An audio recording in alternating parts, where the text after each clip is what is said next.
Hello guys, welcome back to my channel, my blog. How are you everyone? I hope everybody fine. म चाहिँ भर्खरै duty सकेर निस्केँ, बाटोमा छु। अब सिधै जानु पर्ने हुन्छ घरमा रुममा भर्खरै बाहिर निस्केको म। अब चाहिँ स्कुटरमा बोल्दै घर पुग्छु है। मास्क लगाएन भने त हुँदैन, मास्क लाउनु पर्यो। तर यहाँ त मतलब यो ब्रिजसम्म चाहिँ मास्क नलाइ पनि हुन्छ।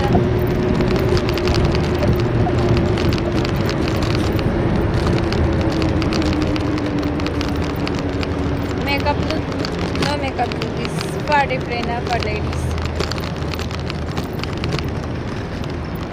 हिजो नि मेरो स्कुटर स्ट्यान्डबाट मोबाइल झरेर फुटिसक्यो आधी यार। पैसा नभएको बेला कपाल चाहिँ यस्तो छ। हेलमेट चाहिँ अहिले पुगेर लाउँछु म, किनकि यता पुलिस हुँदैन। पुलिस झट्टै पक्रियो भने मास्क चाहिँ लाउनु पर्ने हुन्छ गाइस, किनकि डस्ट धेरै हुन्छ। Safety is first. सो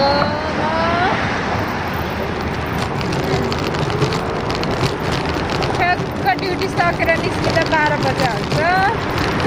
12 बजे यहाँबाट निस्किँदा म नन स्टप स्पिडमा गयो भने 25 मिनट या त 20 मिनटमा पुग्छु। सिग्नल पऱ्यो भने 25 मिनटमा पुगेर फेरि काम गर्नुपर्छ घरमा गएर आफ्नो काम मतलब। त्यसपछि मोबाइल लास्टै हल्लिन्छ मेरो स्कुटरमा, त्यही भएर भ्लग गर्नै मिल्दैन क्या। एउटा हातले मोबाइल बोल्ने, एउटा हातले समात्यो, एउटा हातले मोबाइल समात्यो, एउटा हातले ह्यान्डल पक्रेर ज्या हुन्छ क्या। त्यही भएर खासै राम्रो भ्लग गर्न पाउँदैन। मोबाइल पनि यस्तो 4 वर्ष भइसक्यो यार एउटै मोबाइल।